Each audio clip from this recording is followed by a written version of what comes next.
अस्सलाम वालेकुम नाजरीन, आप देख रहे हैं प्रोग्राम रियासत और अवाम और मैं हूं मारिया जद्दू। नाजरीन, शहबाज शरीफ साहब पाकिस्तान के 23वें वज़ीर आज़म मुंतखब हो चुके हैं। सदर ममलिकत आरिफ अलवी साहब के बजाय चेयरमैन सेनेट सादिक संजरानी साहब शहबाज शरीफ साहब से हलफ भी लेंगे और उसके साथ साथ कप्तान अपनी पूरी टीम के साथ पवेलियन लौट चुके हैं। पाकिस्तान तहरीक इंसाफ के तमाम अरकान कौमी असम्बली से मुस्ताफ़ी भी हो चुके हैं और उसके साथ साथ वज़ीर आज़म शहबाज शरीफ साहब के पहले ही रोज़ अवामी रिलीफ का ऐलान उन्होंने किया है। और इसके साथ साथ शहबाज शरीफ साहब ने यह भी कहा है कि नौमुंतखब वज़ीर आज़म जब वो इलेक्ट हुए उसके बाद कि धमकी आमेज़ ख़त के हक़ाइक़ सामने लेकर आऊँगा। इस हवाले से प्रोग्राम में बात करेंगे कि शहबाज शरीफ साहब अब कौम के सामने क्या लेकर आने वाले हैं, उस हवाले से बात करेंगे। और उन्होंने ये भी कहा है कि अगर कोई बैरूनी साजिश साबित हुई तो मैं इस्तीफा दे दूंगा। ये बहुत बड़ा बयान है जो शहबाज शरीफ साहब की तरफ से सामने आया, इस पर बात करेंगे। और उसके साथ साथ वज़ीर आज़म शहबाज शरीफ साहब के खिताब के बाद बिलावल भुट्टो के खिताब को क्यों रोका गया, उस पर बात करेंगे। और नई हुकूमत बनने के बाद ही जो इत्तेहादी हैं MQM, उनका पहला शिकवा सामने आया है। लेकिन सबसे बड़ा यहाँ पर सवाल यह है कि तहरीक इंसाफ के इस्तीफों के बाद जो सियासी और आईनी बहरान पैदा हुआ है उससे कैसे निपटा जाएगा। और उसके साथ साथ तहरीक इंसाफ के जो तमाम अरकान हैं उनके जो इस्तीफे हैं उसका पाकिस्तानी सियासत पर क्या असर पड़ेगा, उस पर भी बात करेंगे। लेकिन वज़ीर आज़म शहबाज शरीफ साहब के वज़ीर आज़म मुंतखब होने के बाद ही पाकिस्तानी स्टॉक एक्सचेंज में ज़बरदस्त तेज़ी देखने में आई है, डॉलर की कीमत भी नीचे गिरी है, उस पर भी बात करेंगे। मेरे साथ स्टूडियोज़ में मौजूद है सहाफ़ी तजज़ियाकार अदील वड़ाइच। अदील, सबसे पहले जानना चाहूँगी, काफ़ी दिनों से पाकिस्तान के अंदर अनस्टेबिलिटी थी, चीज़ें काफ़ी अनसर्टन नज़र आ रही थी, कुछ एक्सपेक्टेशंस नहीं थी आवाम की कि इस वक्त क्या होने वाला है क्या नहीं होने वाला। बहुत बड़ा क्वेश्चन मार्क पूरे पाकिस्तान के ऊपर रेज हो चुका था, खासकर सियासी एस्पेक्ट से। लेकिन फाइनली जो भी सिचुएशन हुई, वोटिंग हुई और उसके बाद शहबाज शरीफ साहब आज पाकिस्तान के 23वें वज़ीर आज़म मुंतखब हुए हैं। मैं चाहूँगी इस ओवरऑल सिचुएशन पहले अपना कमेंट करें, फिर वन बाय वन भी इनको डिस्कस करते हैं। देखें, इसमें अगर इस सारी सूरत हाल में अदलिया अपना मुस्बत किरदार अदा ना करती तो ये अनसर्टेनिटी अभी तक चलती रहती। आपने देख लिया था कि इंतहाई तशवीशनाक सूरत हाल हो चुकी थी पाकिस्तानी मईशत की। पाकिस्तानी स्टॉक मार्केट में बदतरीन मंदी रोज़ाना की बुनियाद पर होने लग पड़ी। डॉलर जो है वो नए रिकॉर्ड बनाने लग पड़ा था, सरमायाकारी मुतासर हो रही थी। मुल्क में एक ऐसी जो सियासी इंतशार जो चल रहा था, अगरचे मैं ये नहीं समझ रहा कि ये इंतशार सियासी ख़त्म हो गया, अभी मामलात बहुत आगे जाएंगे। आज हम बात भी करेंगे कि पाकिस्तान तहरीक इंसाफ ने जो इस्तीफ़े दे दिए हैं इसके क्या असरात पाकिस्तान की सियासत पर मुरतब होने जा रहे हैं। लेकिन बिल आखिर कायदे ऐवान के हवाले से आज जब वोटिंग हो गई, नए वज़ीर आज़म 174 वोटों के साथ आ गए। उन्होंने अपना 12 नुकाती एजेंडा जो है वो दे दिया। उसके बाद उन्होंने अगला लाइहा अमल वाज़े कर दिया कि किस सम्त में मामलात जाने हैं। उन्होंने अवाम के लिए आज एक रिलीफ पैकेज का भी अनाउंसमेंट किया। इसे मिनी बजट तो नहीं कह सकते, लेकिन आते ही उन्होंने ज़ाहिर है जो एक आम जो तबका है, एक आम आदमी है, उससे मुतल्लिक चीज़ों की अनाउंसमेंट की। और ज़ाहिर है बजट अब ज़्यादा दूर नहीं, चंद हफ्तों की बात है, तो ये नई गवर्नमेंट का एक बहुत बड़ा इम्तिहान होगा। और बहुत बड़े चैलेंजेस आगे खड़े हैं। आगे IMF से चीज़ें निगोशिएट होनी हैं। पेट्रोलियम मसनूआत की कीमतों का वो जो डेफिसिट है, वो जो फ़र्क बीच में आ रहा है, जो खसारा है तकरीबन 60-70 रुपये है, वो क्या अवाम पर उसी तरह ही अवाम को रिलीफ दिए रखना है जो इमरान खान अनाउंस करके गए थे, या उसको रियलिस्टिक अप्रोच के साथ उसमें चीज़ें बेहतरी की तरफ लेके जानी है। नहीं तो अदरवाइज तो वो खसारा कर्ज लेकर पूरा करना पड़ेगा। तो बहुत सारे चैलेंजेस हैं, उन पर हम बात करेंगे।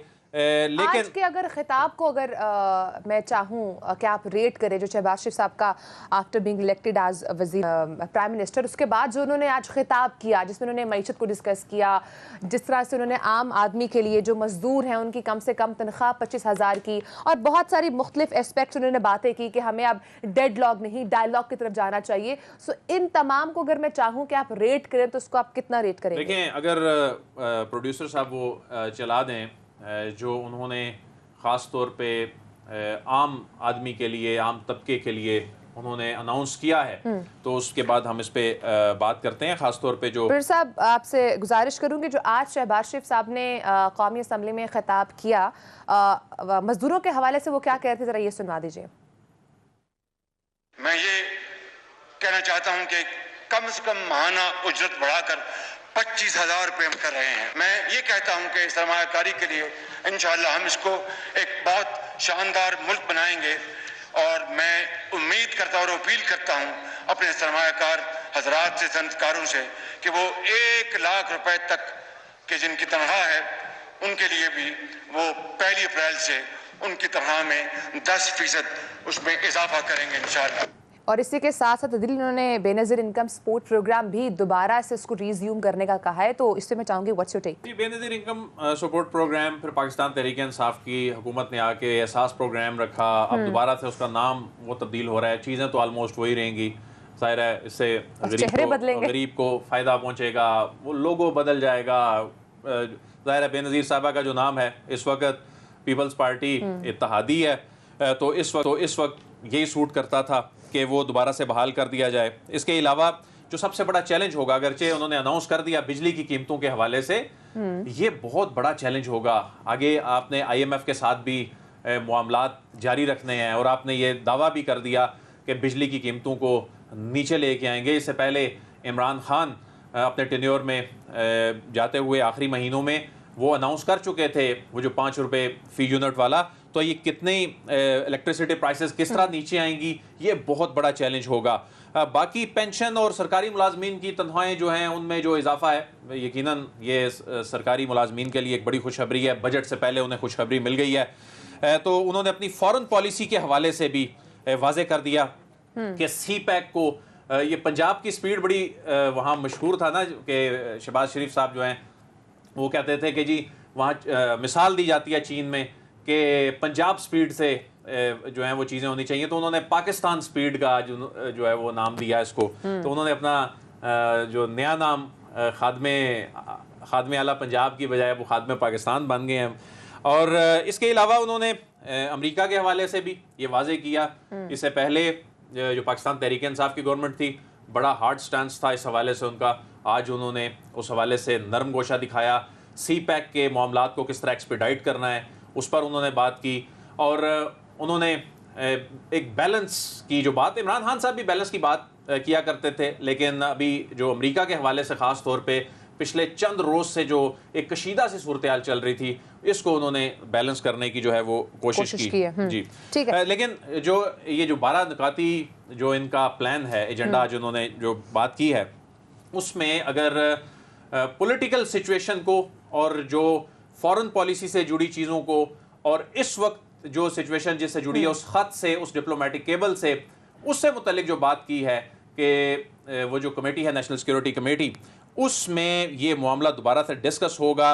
ये केबल का मामला, वहाँ पर अस्करी क़यादत बैठेगी, वहाँ पर जो प्राइम मिनिस्टर, नए वज़ीर आज़म, उनकी सरबराही में जब ये कमेटी बैठेगी, ये बड़ा हैरानकुन होगा। क्योंकि इससे पहले जब एलामिया आता है, उस एलामिये में तो कहा जाता है कि सिविल अस्करी क़यादत ने तशवीश का इजहार किया, ये जी वाकई एक साजिश है और इसमें भरपूर जवाब दिया जाएगा इस्लामाबाद में भी और वाशिंगटन में भी। अब ये देखना होगा कि सब ये कह रहे हैं कि बैरूनी साजिश साबित हुई तो हम इस्तीफा भी देंगे। अगर वो शॉट भी आप चलवा दें, अगर जी साहब जरा शॉट प्ले कीजिए। वजीर आजम शहबाज शरीफ साहब ये कह रहे हैं कि अगर ये बैरूनी साजिश साबित हुई तो मैं इस्तीफा दे दूंगा। मैं बतौर मुंतखब वज़ीर आज़म के पार्लियामान की जो सिक्योरिटी कमेटी है, वहां पे इन कैमरा इसके ऊपर कमेटी के ऑनरेबल मेंबर्स को पूरी ब्रीफिंग दी जाए, जिसमें मुसल्लह फौज के तमाम सरबराह मौजूद हों, जिसमें DG ISI हो, जिसमें हमारे फॉरेन सेक्रेटरी हो। तो अब अदील यहाँ पे क्वेश्चन ये है कि जो पहले नेशनल सिक्योरिटी कमेटी की तमाम बैठक लगी थी और उसमें तमाम चीज़ें सामने आई थी, पूरा एक नोटिफिकेशन भी सामने आया था, तो अब अगर इस पर दोबारा बैठेंगे तो क्या चीज़ें नगेट होंगी, वो भी एक बहुत बड़ा क्वेश्चन होगा। अगर एक्सेप्ट होती हैं तो भी एक बहुत बड़ा नई सिचुएशन, एक नया पिंडोरा बॉक्स ओपन हो जाएगा। देखें, इसमें कुछ लोगों का, कुछ हलकों का ये ख्याल है कि वो जो डिप्लोमेटिक केबल है उसमें ये नहीं, उससे इनकार नहीं कर रहा कोई कि डिप्लोमेटिक केबल है नहीं है, लेकिन उसके कंटेंट के हवाले से जिस तरह से पाकिस्तान तहरीक इंसाफ की क़यादत उसकी इंटरप्रिटेशन कर रही है, अब इसमें यह देखना होगा कि उस वक्त तो लीडर ऑफ अपोजिशन ने इन फोरम्स में शिरकत नहीं की बहसीत, जब शहबाज शरीफ लीडर ऑफ अपोजिशन थे। अब बहसीत प्राइम मिनिस्टर उन्होंने चेयर करना है, अब एक बॉस की हैसियत से वो चेयर कर रहे होंगे, और उसमें जब ये डिप्लोमेटिक केबल, ये लेटर वो खुद देखेंगे, सियासी जो अस्करी क़यादत है उसको इस हवाले से एतमाद में लेंगे, तो ये वाकई बड़ा दिलचस्प होगा। आपने बिल्कुल दुरुस्त फरमाया कि उस वक्त बात दुरुस्त थी या अब दुरुस्त होगी, क्योंकि उन्होंने तो चैलेंज भी कर दिया अगर कुछ साजिश इसमें हुई तो मैं रिजाइन कर दूंगा। ये बहुत बड़ी बात है, और वाकई इसका कोई भी आउटकम हो, इसका कोई भी नतीजा निकले, वो होगा दिलचस्प। लेकिन आज बड़ा एक और बड़ा अहम मामला हुआ। साहब ने वैसे एक सजेशन दिया है, वो ये कह रहे हैं कमीशन बना लें और उसके बाद फिर किसी ऐसे बंदे को उसका सरबराह इलेक्ट करें जो जिसपे किसी की क्वेश्चन मार्क ना रेज कर, जिसपे किसी ने उंगली ना उठाई हो। सो ये भी एक सोल्यूशन हो सकता है इस एस्पेक्ट से। देखें, सबसे बड़ा फोरम तो वो खुद ही ये कह रहे थे ना, national security committee, relevant forum जिसमें वो लेकर गए थे। अब नई गवर्नमेंट आई है, वो इसकी सरबराही करते हुए इसका इजलास बुलाएगी, इसका जायज़ा लेगी। उसका जायज़ा लेने के बाद उन्होंने कमीशन बनाने की मंजूरी दी थी, लेकिन वो जनरल तारिक साहब जो हैं उन्होंने माजरत कर ली थी इस हवाले से। लेकिन एक और बात बड़ी अहम हुई कि जब कासिम सूरी साहब एक्टिंग स्पीकर के तौर पर आज के इजलास की सदारत कर रहे थे, उन्होंने सील बंद वो लिफाफा लहराया। जब इन्होंने रेजिग्नेशंस का ऐलान किया, शाह महमूद कुरैशी की बात करने से पहले उन्होंने सील बंद लिफाफा लहराया और उन्होंने कहा कि कोई भी रुकन आकर ये देखना चाहता है तो वो देख ले, और वो चीफ जस्टिस ऑफ पाकिस्तान को वो भिजवा रहे हैं। तो लेकिन ये तो उस दिन असद कैसर साहब ने भी किया था जब उन्होंने इस्तीफा दिया था। उस वक्त उन्होंने भिजवाया नहीं था, उन्होंने भिजवाया नहीं था, चीफ जस्टिस ऑफ पाकिस्तान को भिजवाया जा रहा है ये। हालांकि मैं समझता हूं कि इसका कोई पाकिस्तान तहरीक इंसाफ को कोई फायदा नहीं होगा। क्या फायदा होगा? अदालत ने उस वक्त भी कह दिया था कि हम इस मामले में नहीं पढ़ना चाहते। अदालत ने आईनी और कानूनी मामलात पे जाना होता है। अदालत ने जो 13 पैराग्राफ पर मुश्तमिल फैसला दिया वो आईनी नुकात के ऊपर दिया। तो अब बहरहाल पाकिस्तान तहरीक इंसाफ की सारी सियासत जो अगले इंतखाबात तक उनका सारा बयानिया है वो इस खत से जुड़ा है, वो इस डिप्लोमेटिक केबल से जुड़ा है, और इसके हवाले से जाते जाते उन्होंने हर हरबा ज़ाहिर करना था। और यही वजह कासिम सूरी साहब ने रिजाइन नहीं किया था, और उनके रिजाइन ना करने की एक रीजन ये भी है कि जो पाकिस्तान तहरीक इंसाफ ने भी इस्तीफे दिए हैं, उनके जो इस्तीफे हैं उनका डिसीजन फिर कासिम सूरी साहब लेंगे। जब तक के नए स्पीकर का इंतखाब नहीं हो जाता, तो उनके इस्तीफे अगर मंजूर हो जाते हैं तो उसके बाद सिचुएशन बदल जाएगी। क्योंकि याद सादिक साहब जब स्पीकर थे 2014 में, जब इन्होंने रिजाइन किया था असेंबलियों से, तो वो उन्होंने मंजूर नहीं किए थे। तो जब नए स्पीकर आ जाते हैं तो उनकी फिर ये उनकी सवाबदीद होती है, वो मंजूर ही ना करें। तो वो जो बुहरान, वो जो सियासी क्राइसिस पैदा करना चाह रही है पाकिस्तान तहरीक इंसाफ, तो वो नए स्पीकर के आने से पहले कासिम सूरी साहब ने इस पर डिसीजन लेना है। तो उनका इस्तीफा अभी तक इसीलिए रोक के रखा गया था। आप ये इकदाम कैसा समझ रहे हैं अदील, जो इस्तीफा दिया गया? आपको नहीं लगता कि यहाँ पर इस वक्त पाकिस्तान तहरीक इंसाफ की पार्टी को नेशनल असेंबली में आकर ऑपोजिशन बेंचेस पे बैठकर, क्योंकि ऑपोजिशन का काम यही होता है अदील के जो भी गवर्नमेंट हो उसको गाइड करना, उसमें रेजिस्टेंस शो करना कि इस तरह से नहीं, ये तरीका है जो आप सही तरीके से इस चीज को लेकर आगे चल सकते हैं। तो अगर वहां पर होंगे ही नहीं तो कौन इसमें रेजिस्टेंस लेकर आएगा चीजों में? देखें, मैंने तो इस पर जब एक ट्वीट भी किया तो उस पर फवाद चौधरी साहब ने रद्द अमल भी दिया। मैंने इस पर ट्वीट ये किया था कि मैं आपके साथ ये शेयर कर देता हूँ, अगर प्रोड्यूसर साहब स्क्रीन पर भी वो चला सकें, जिसमें मैंने कहा इस्तीफ़ों के बाद जो पाकिस्तान तहरीक इंसाफ मुस्तकबिल के निगरान सेटअप में किरदार नहीं अदा कर सकेगी, इलेक्शन कमीशन के अरकान के तकर्रुर के अमल से ये बाहर हो जाएगी, जो नया चेयरमैन नैब का जो मामला है उससे भी ये आउट हो जाएगी। तो ये मैंने कहा कि ये एक बड़ा सियासी ब्लंडर पाकिस्तान तहरीक इंसाफ करने जा रही है कि जो आईनी तकाजे हैं, उन तमाम आईनी तकाजे जिनमें एक अपोजिशन लीडर का किरदार होता है, वो आइन में वो चीज़ें रखी गई हैं कि अपोजिशन लीडर के बगैर वो मुकम्मल ही नहीं हो सकती। मिसाल के तौर पे निगरान सेटअप आना है, वो वज़ीर आज़म अपोजिशन लीडर की मुशावरत से आना है। मिसाल के तौर पे इलेक्शन कमीशन के अरकान का तकर्रुर होना है, 2 सूबों के अरकान का तकर्रुर अभी होना है, और इन दो सूबों के अरकान का तकर्रुर लीडर ऑफ अपोजिशन और प्राइम मिनिस्टर के उनकी मुशावरत से होना है। तो मैंने कहा कि ये तो इससे आउट हो जाएंगे। तो जिस पे फवाद चौधरी साहब ने कमेंट ट्वीट किया कि तहरीक इंसाफ जो है ये पाकिस्तान की वाहिद वफाकी जमात है, कोई भी निज़ाम जिसमें तहरीक इंसाफ शामिल नहीं होगी इसकी वुकत नहीं हो सकती।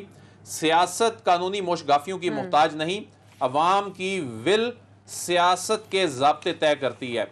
अब एक चीज़ तो इससे वाज़े हो रही है कि पाकिस्तान तहरीक इंसाफ ये आइनी और कानूनी फोरम से निकल कर इस मामले को जारहाना अंदाज में अवाम में लेके जा रही है, सड़कों पे जा रही है। ये जो आज इस्तीफों का मामला हुआ है, ये इस्तीफों का मामला इन्होंने गुज़िश्ता रोज़ जो लोग सड़े हैं, ये तवक्को उस तरह नहीं कर रहे थे, लोग वाकई निकले हैं बड़ी तादाद में। और उसको देखने के बाद इमरान खान ने ये फैसला किया है कि हम अवाम में जाएंगे। लेकिन मैं समझता हूं कि ये एक बड़ा सियासी ब्लंडर इन्होंने कर दिया है। हम अगर आप ब्रेक पे जा रहे हैं तो ब्रेक पे वापस आने के बाद इस पे हम बात भी करेंगे कि कौन कौन से कॉन्स्टिट्यूशनल क्राइसिस इससे पैदा हो सकते हैं, होने जा रहे हैं, क्या इस पे इलेक्शन होंगे या नहीं होंगे। और जिस तरह फवाद चौधरी साहब ये कह रहे हैं कि कोई भी इसमें तहरीक इंसाफ शामिल नहीं, इसकी वुकत नहीं होगी। आइन और कानून को देखना है, उसकी वुकत होगी नहीं होगी। आज शहबाज शरीफ साहब 174 वोट लेके प्राइम मिनिस्टर बन गए हैं, आपने मैदान खाली छोड़ दिया, आपने इस्तीफे दे दिए, यहां पे बाई इलेक्शन होंगे, लोग जो हैं, इसके अलावा कोई ऑप्शन नहीं है। पाकिस्तान तहरीक इंसाफ ये समझ रही है कि ऐसा बहरान पैदा हो जाएगा कि जिसकी वजह से अर्ली इलेक्शन में जाना पड़ेगा। लेकिन मैं समझता हूं कि इसमें बाई इलेक्शन के अलावा इलेक्शन कमीशन ऑफ पाकिस्तान के पास कोई ऑप्शन नहीं है। और इस पे भी हम आगे जाके बात करते हैं। इस्तीफे देने के बाद इलेक्शन कमीशन तो कह रहा था हमारे पास 7 महीने से पहले हमारी गुंजाइश ही नहीं है, अक्टूबर से पहले हम नहीं कर सकते। इस पे भी हम बात करेंगे, इस पे भी बात करेंगे और इसके साथ साथ बात करेंगे कि अब पाकिस्तान तहरीक इंसाफ के पास कौन कौन से ऑप्शंस हैं और वो किस पे गौर कर रही हैं। और इस वक्त MQM भी एक शिकवा कर रही है, उस पे ब्रेक के बाद बात करेंगे। नाज़रीन साथ रहिएगा।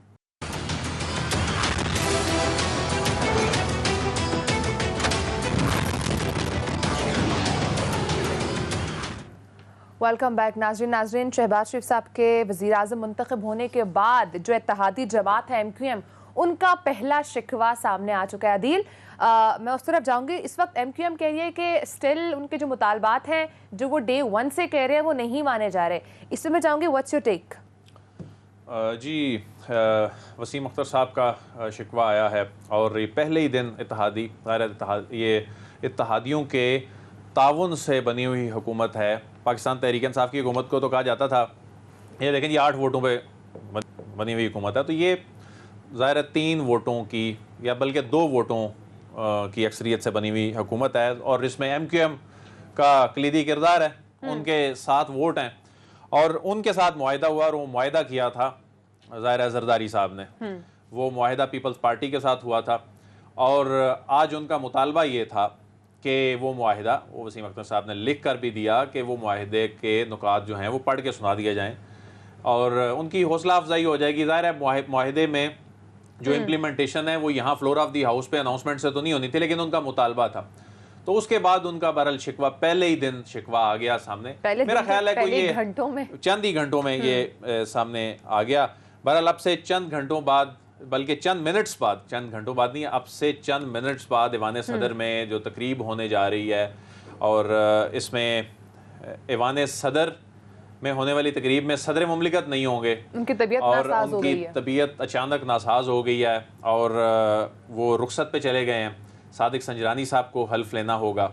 इस वक्त वहाँ पर तैयारियाँ मुकम्मल कर ली गई हैं और मेहमान पहुँचना शुरू हो गए हैं। बहरहाल ये तो उनकी तबीयत नासाजी का ईवान सदर से जारी किया गया कि जी वो रुखसत पे चले गए हैं। लेकिन पाकिस्तान तहरीक इंसाफ के ज़राए ये बताते हैं कि आरिफ अलवी साहब ने शहबाज शरीफ साहब से हल्फ नहीं लेना था।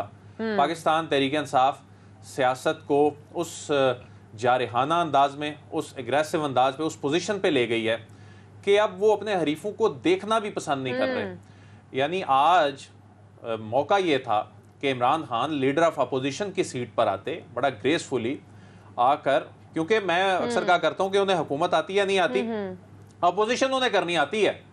और यही वो मौका था कि लीडर ऑफ अपोजिशन की नशिस्त पर बैठ के वो भरपूर करना चाहिए था, वो भरपूर तरीके से टफ टाइम देते, लग पता जाता हुकूमत को और कि अपोजिशन होती क्या है। जब ये अपोजिशन में थे, ये कैसी अपोजिशन करते थे और इमरान खान ने कैसे अपोजिशन करनी थी। अदील, वजीर आजम इमरान खान साहब जब वजीर आजम थे तो उन्होंने ये कहा था कि मैं जब ऑपोजिशन में आऊंगा तो इनसे बुरी ऑपोजिशन करूंगा जी, इनसे ज्यादा खतरनाक हो जाऊंगा, खतरनाक हो जाऊंगा। अच्छा, इसमें तो फेस ही नहीं किया। एक बड़ी जो जबरदस्त एक ट्रेडिशन है कौमी असम्बली का, उसमें यह है कि जब लीडर ऑफ अपोजिशन अपनी नशिस्त पे खड़े हो जाते हैं ना, तो स्पीकर, वो चाहे कोई भी एजेंडा चल रहा हो, उनको सुनना पड़ता है लीडर ऑफ अपोजिशन को।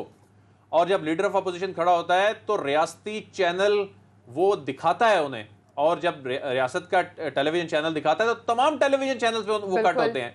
तो उनकी आवाज जो सड़कों पर रैलियां निकाल के उन्होंने एक मखसूस तबके तक पहुंचानी थी, वो उनके हरीफों तक भी जानी थी। उनकी आवाज जो है वो दुनिया भर में जानी थी उस फोरम से। लेकिन उन्होंने ये जो रिजाइन किया है, उसकी वजह है कि पाकिस्तान तहरीक इंसाफ ने यह तय कर लिया है कि अब हमने आईनी कानूनी फोरम्स का सहारा नहीं लेना, अवाम में जाके इतना प्रेशर बिल्ड कर देना है कि उसके बाद अर्ली इलेक्शन हो जाए।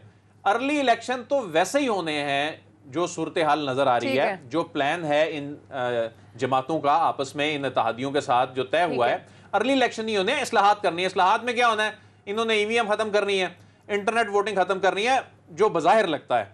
और बाकी ऐसी कौन सी इस्लाहात होनी है, बाकी क्या इस्लाहात मुझे बताएं। इंतखाबी इस्लाहात में ऐसा क्या है जो हो जाएगा कि जी नतीजे आने का टाइम बढ़ा देंगे, आरटीएस को निकाल। तब्दीली वजीर आजम, जो तब्दीली इमरान खान साहब लाना चाह रहे थे, वो आपको लगता है कि इस तरह से अवामी राब्ता मुहिम के थ्रू ला सकेंगे? कल पेशावर में पावर शो करने जा रहे हैं, फिर कराची में 17 को होगा, और कल रात जो पूरे पाकिस्तान में हम मुख्तलिफ रैलियां निकलते हैं, तो आपको लगता है कि ये वो तब्दीली जो इमरान खान साहब जिसकी बात कर रहे थे वो इस चैनल के थ्रू आ सकती है? इसमें तो कोई शक नहीं है कि इमरान खान साहब को जो पब्लिक से रिस्पॉन्स मिल रहा है वो बहुत ही ज़बरदस्त रिस्पॉन्स मिल रहा है। और गुज़िश्ता रोज़ जो लोग सड़कों पे निकले हैं, पाकिस्तान के तमाम बड़े शहरों में निकले हैं, पाकिस्तान के तमाम छोटे शहरों में निकले हैं, ओवरसीज पाकिस्तानीज तमाम बड़े ममालिक में रैलियां निकली हैं।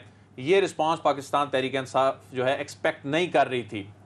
और इससे पहले जो केपी में लोकल गवर्नमेंट इलेक्शन हुए, उसका नतीजा भी पाकिस्तान तहरीक इंसाफ उस तरह एक्सपेक्ट नहीं कर रही थी। और उसके बाद आपने देखा कि इमरान खान साहब असम्बलियां तहलील करके उन्होंने कहा जी इलेक्शन में चले जाएं, वो फिर बाद में बहाल हो गई और अब इन्होंने कल का रिस्पांस देखा। इसके बाद ये जा रहे हैं अवामी राब्ता मुहिम में, ठीक है, अपने वोटर को ये एंगेज कर रहे हैं, लेकिन सिस्टम से आउट हो जाएंगे। अब वो सिस्टम से कैसे आउट होंगे? अब आप शिकवा करते रहते हैं इलेक्शन कमीशन, आप शिकवा करते रहते हैं इंतखाबी इस्लाहात, इंतखाबी इस्लाहात के अमल से तो आप वैसे ही आउट हो जाएंगे। इंतखाबी इस्लाहात की कमेटियों में तो आपको बिठाएगा कोई नहीं, क्योंकि आप रुकन ही नहीं होंगे। फिर उसके बाद इलेक्शन कमीशन आप करते हैं जी कि इलेक्शन कमीशन ने ये नहीं किया, ये इंसाफ नहीं किया। तो इलेक्शन कमीशन में जो मेंबर्स आने हैं 2 सूबों के, पंजाब और खैबर पख्तूनख्वा के, वो मेंबर तो लीडर ऑफ अपोजिशन की मुशावरत से लगने थे, इसके बगैर तो लग ही नहीं सकते। तो वो अब अपनी मर्जी से लगाएंगे शहबाज शरीफ साहब। अब वो यहाँ पर जो अपोजिशन होगी, ज्यादा से ज्यादा जो बाजार नजर आ रहे हैं मुनहरिफ अरकान में से अपोजिशन लीडर को बन जाएगा, या जीडीए में से अपोजिशन लीडर जो हैं, यानी कि जहां पर as an opposition leader Imran Khan sahab अपनी पावर्स एक्सरसाइज कर सकते थे, वो उन्होंने खो दी हैं। वो उन्होंने अपनी आईनी पावर्स जो लीडर ऑफ अपोजिशन के तौर पर थी, वो उन्होंने खुद खो दी हैं। और सिर्फ यही नहीं है, निगरान सेटअप बनना है। निगरान सेटअप जब बनता है तो ये तमाम सियासी जमातों का कंसर्न होता है कि कौन आएगा निगरान सेटअप जिसकी जेर निगरानी इलेक्शन होने हैं, वो निगरान वजीर आजम कौन होंगे।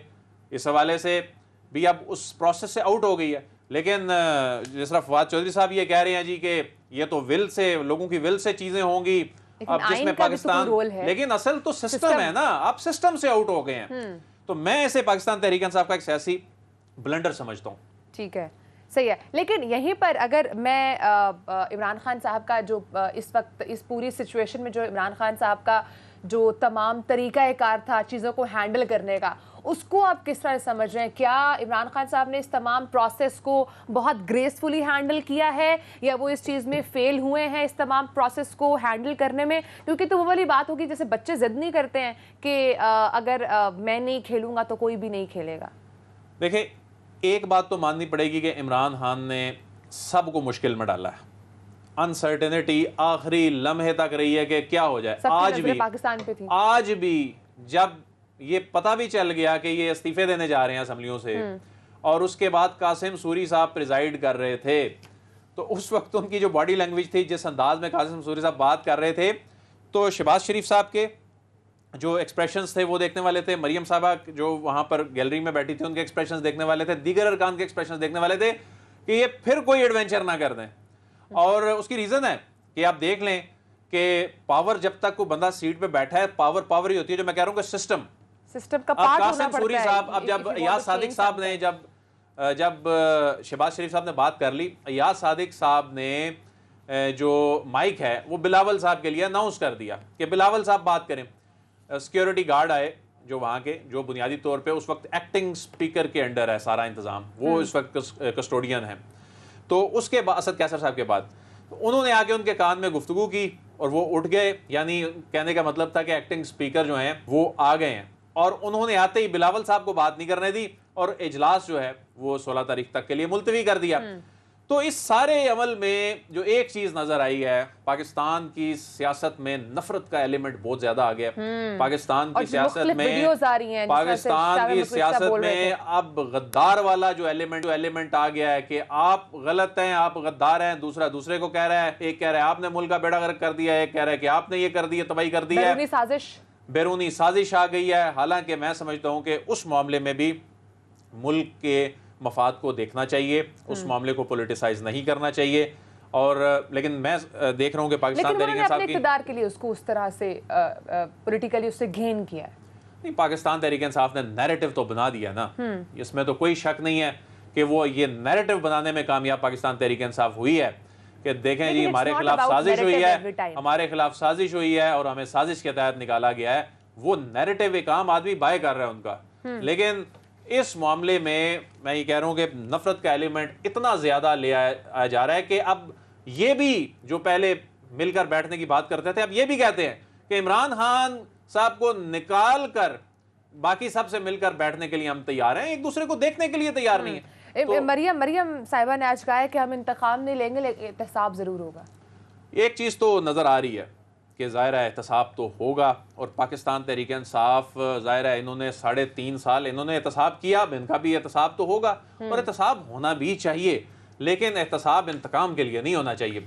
और अब ये कह रहे हैं जी कि हमारे खिलाफ भी झूठे मुकदमात बनाए गए थे, राना सनाउल्लाह साहब, एहसन इकबाल साहब, ठीक है, जो दीगर जो PMLN की क़ियादत है, पीपल्स पार्टी की क़ियादत, वो ये कहते हैं जी कि हमारे ऊपर झूठे मुकदमे बनाए गए थे। अब ये कह रहे हैं कि हमारे ऊपर झूठे मुकदमे बनाए जाएंगे, नो फ्लाई लिस्ट में नाम डाल दिया गया। कोई ये कह रहा है जी को गिरफ्तारियां होंगी, कोई ये कह रहा है जी कि बनी गाला से खुरा लाहौर तक ये जो अब बात की जा रही है साबिक खातून अव्वल की जो दोस्त हैं उनके हवाले से पोस्टिंग ट्रांसफर, मेरा ख्याल है जो सबसे बड़ा केस जिस पे बात होगी, जिसमें ये हुकूमत हाथ डालने जा रही है, खुदा जानता है वो ठीक है नहीं है, इस हवाले से क्या सराइयाँ हैं, इसमें हकीकत कितनी है, लेकिन इस पे बात बहुत ज्यादा हो रही है। हुकूमत इसको इन्वेस्टिगेट जरूर करेगी, ठीक है, लेकिन अब चूंकि सिचुएशन बहुत डिफरेंट हो चुकी है, आज के जो इस्तीफे हैं और जो पिछले एक हफ्ते से पाकिस्तान की पॉलिटिक्स में चीज़ें चल रही थी अदील, हमने देखा कहीं ना कहीं आईनी बहरान भी आया है, और इसके साथ साथ एक और जो चीज़ बहुत ज़्यादा देखने में आई है वो ये कि सियासी बहरान बहुत ज़्यादा आया है। और आज के जो इस्तीफे हैं उसका आपको क्या लगता है ओवरऑल पाकिस्तानी सियासत पे क्या इम्पैक्ट पड़ेगा, प्लस पाकिस्तान तहरीक इंसाफ के ऊपर उसका क्या पॉलिटिकल उसका इम्पैक्ट पड़ेगा? वैसे तो बहरहाल फवाद चौधरी साहब ने कह दिया है कि हम मतलब अगर निज़ाम का हिस्सा नहीं बनते तो उसकी वक़्त नहीं है, लेकिन फिर भी अगर हम उस चीज़ को निगलेक्ट करके ओवरऑल देखें तो सियासी इम्पैक्ट क्या होगा? देखिए, सियासी इम्पैक्ट ये भी आइनी मामलात से जुड़ा हुआ है और असल मामला है इलेक्शन। लेकिन सबसे पहले पाकिस्तान तहरीक इंसाफ क्या एक्सपेक्ट कर रही है ये देखना होगा। वो ये एक्सपेक्ट कर रहे हैं कि इलेक्शन नहीं हो सकेंगे, शायद आगे KPK में भी, आज चूँकि KPK में तहरीक अदम एतमाद उन्होंने उड़ा के रख दी है, वहाँ इनको कोई पहली जीत मिली है, ज़ाहिर है वहाँ इनकी अक्सरियत थी और 88 वोट आ गए और वज़ीर आला जो हैं वो उसमें इस मुकाबले में जीत गए। और पंजाब की सूरत हाल बड़ी इनके लिए बड़ी पाकिस्तान तहरीक इंसाफ के लिए, उनके इत्तेहादियों के लिए कोई अच्छी नज़र नहीं आती। बहरहाल वो दावा ये कर रहे हैं कि सिचुएशन हमारे जो है वो हाथ में है, लेकिन वहाँ भी इस्तीफे आ जाएं, KP में इस्तीफे आ जाएं और ये एक्सपेक्ट करें कि इलेक्शन नहीं हो सकेंगे। मैं समझता हूं कि इलेक्शन होंगे, 60 रोज़ के अंदर इलेक्शन होंगे। इसके अलावा ऑप्शन ही नहीं है। अब ये सवाल कि जी इलेक्शन कमीशन कह रहा है कि हम तो 7 महीने से पहले उस वक्त कह रहा था इलेक्शन नहीं करा सकते, उसकी रीज़न ये है कि जो gazette notification election commission of Pakistan जिसकी बात कर रहा है हल्का बंदियों का, वो जो बाद में जारी हुआ था आम इंतखाबात के बाद, उससे पहले प्रोविजनल पे आम इंतखाबात हुए थे, उसके बाद गजट नोटिफिकेशन बाद में हुआ था। ठीक है, उसके बाद अब ये तकाजा है कि उसके मुताबिक हल्का बंदियां हों, उसके बगैर आम इंतखाबात नहीं हो सकते। और हल्का बंदियों का अब आज से काम शुरू हो चुका है। हल्का बंदियों में बात करते हैं दिल, चूंकि अभी ब्रेक का टाइम है, यहीं से नाज़रीन कंटिन्यू करेंगे, साथ रहे।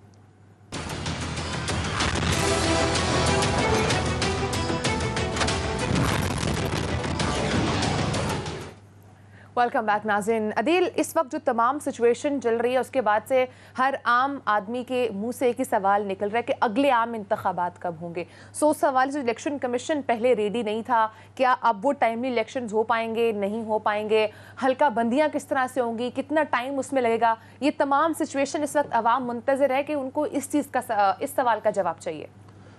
जी, इस वक्त जो पाकिस्तान पीपल्स पार्टी और PMLN का और दीगर जो इत्तेहादियों का जो प्लान था वो तो यही था कि अक्टूबर के करीब आम इंतखाबात इसलिए हो जाएं कि इससे पहले सिर्फ इंतखाबी इस्लाहात करनी है। और इंतखाबी इस्लाहात में जो कुछ चीज़ें हैं वो ऐसे कवानीन बनाए गए हैं जिनको दुरुस्त करने की ज़रूरत है। जिस तरह EVM का जो मामला है, इसमें अब की जो हुकूमत और उसकी इत्तेहादी जमातें हैं वो इसके इतने को फेवर में उस तरह से नहीं है। इंटरनेट वोटिंग के हवाले से इस बात का इम्कान है उसमें कुछ रिफॉर्म्स आ जाएंगी, दीगर कुछ रिफॉर्म्स होनी हैं। तो अभी तक तो बज़ाहिर ऐसे ही लगता है कि इमरान खान साहब भी जिस तरह सड़कों पर निकल आए हैं, अवाम में चले गए हैं, तो आम इंतखाबात जो हैं वो हम ये नहीं एक्सपेक्ट कर रहे कि जो अगले साल अक्टूबर में होने थे, क्योंकि अगस्त तक हुकूमत का टेन्योर, असम्बलियों का टेन्योर है और उसके बाद 3 महीने के अंदर इलेक्शन होने थे, तो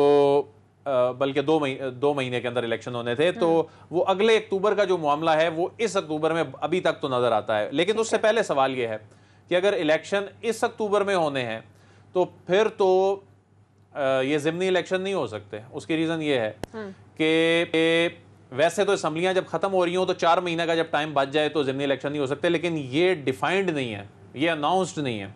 उसमें इलेक्शन कमीशन ने ज़िमनी इलेक्शन की तैयारियों में जाना है। तो अब होगा ये कि आने वाले दिनों में जब इतनी बड़ी तादाद में सीटें वैकेंट हो जाएंगी तो इलेक्शन कमीशन ऑफ पाकिस्तान को हुकूमत से इस सियासी क़यादत से मुशावरत में जाना पड़ेगा। अदरवाइज़ इसको इतनी बड़ी एक्सरसाइज करनी पड़ेगी ज़िमनी इलेक्शन की। और जब ये ज़िमनी इलेक्शन हो जाएंगे इन सैकड़ों सीटों पर, क्योंकि ये सूबाई असम्बली की सीटों में भी अब होने हैं, सोली हुकूमत करा सकती है जो इस वक्त जो हुकूमत है। देखें, ज़िमनी इलेक्शन कमीशन ऑफ पाकिस्तान ने कराने हैं, लेकिन इस वक्त सिचुएशन ऐसी बनी हुई है कि आप इतनी बड़ी एक्सरसाइज अगर इन्होंने अक्टूबर नवंबर में इंतखाबात कराने हैं जो कि अपोजिशन जमातों, उस वक्त की अपोजिशन जमातों और अब हुकूमत में जो बैठे हुए लोग हैं, इन्होंने उस वक्त तय किया था, या ये मार्च में जाके इलेक्शन कराने हैं, तो इतनी बड़ी एक्सरसाइज अगले 3 महीने में करने का क्या फायदा होगा? अरबों रुपया भी लग जाएगा। तो उसमें इलेक्शन कमीशन ऑफ पाकिस्तान को अब सियासी क़यादत के साथ बैठ के पहले ये तय करना होगा, पहले ये मालूम करना होगा। अगर तो इन इस्तीफों के बाद से इंतखाबी अमल शुरू हो जाता है और इसके बाद इलेक्शन शेड्यूल ज़िमनी इलेक्शन का आ जाता है, तो इसका मतलब है कि ये असम्बलियाँ फिर अपना टेन्योर पूरा करेंगी, उसके बाद आम इंतखाबात होंगे। और अदरवाइज अगर ये सियासी क़यादत, ये गवर्नमेंट ये कह देगी कि जी हम जल्द इलेक्शन में चले जाएंगे, असम्बलियां तोड़ देंगे, तो बजट देने के बाद, क्योंकि बजट देने के बाद उसकी एक रीज़न ये है कि देखें अभी जो गवर्नमेंट बनी है ना, ये भी बैसाखियों के सहारे बनी है, बिल्कुल, ये भी इत्तेहादियों के सहारे बनी है। और पाकिस्तान तहरीक इंसाफ के जाने के बाद अभी बहुत सारे चैलेंजेस ऐसे हैं जो इनके गले पड़ने हैं, जिस पे इन्होंने जस्टिफिकेशन देनी है। और इसमें ये कहेंगे कि जब तक हम फ्रेश मैंडेट नहीं ले आते, अपनी पूरी स्ट्रेंथ से आएंगे और उसके बाद इन चैलेंजेस से निपटेंगे। तो इन्हें भी यही सूट तो यही करता है कि वक्त से पहले इलेक्शन हो जाए। PTI को भी सूट यही करता है कि वक्त से पहले इलेक्शन हो जाए, नहीं तो पाकिस्तान तहरीक इंसाफ सिस्टम से आउट रह के इतना देर सस्टेन नहीं कर सकती। और इस वक्त पाकिस्तान तहरीक इंसाफ के लिए क्या सजेशन क्या है? पाकिस्तान तहरीक इंसाफ इस वक्त जो जिस अंदाज में मैं समझता हूँ कि उन्होंने मैदान ही खाली छोड़ दिया और जिस अंदाज में उन्होंने तहरीक अदम एतमाद के मामले को फेस किया, हमने उस वक्त भी बात की कि इसको और अंदाज में डील किया जा सकता था। आखिर तक इतना बड़ा आईनी कानूनी सियासी बहरान पैदा करने के बाद आखिर में क्या हुआ। ठीक है, इसमें उनके हरीफों के लिए टेंशन ज़रूर बनी, लेकिन उसमें मुल्क को भी देखना चाहिए था। और इन तमाम सियासी जमातों से दरख्वास्त ये, चाहे हुकूमत है चाहे अपोजिशन है, कि मुल्क के मफाद को देखें, इसमें सिर्फ अपना सियासी मफाद ना देखें, क्योंकि सफ़र मुल्क करेगा, मुल्क है तो सब कुछ है। चाहे कोई भी पार्टी, उसको इस वक्त पाकिस्तान का सोचना चाहिए, सिस्टम का सोचना चाहिए कि सिस्टम में रहते हुए चीज़ों को आप किस तरह से बेहतर अंदाज में आगे लेकर चल सकते। टाइम ख़त्म हो चुका है नाज़रीन, इंशाल्लाह आपसे कल मुलाकात होगी। अपना बहुत सारा ख्याल रखिएगा। अल्लाह हाफ़िज़।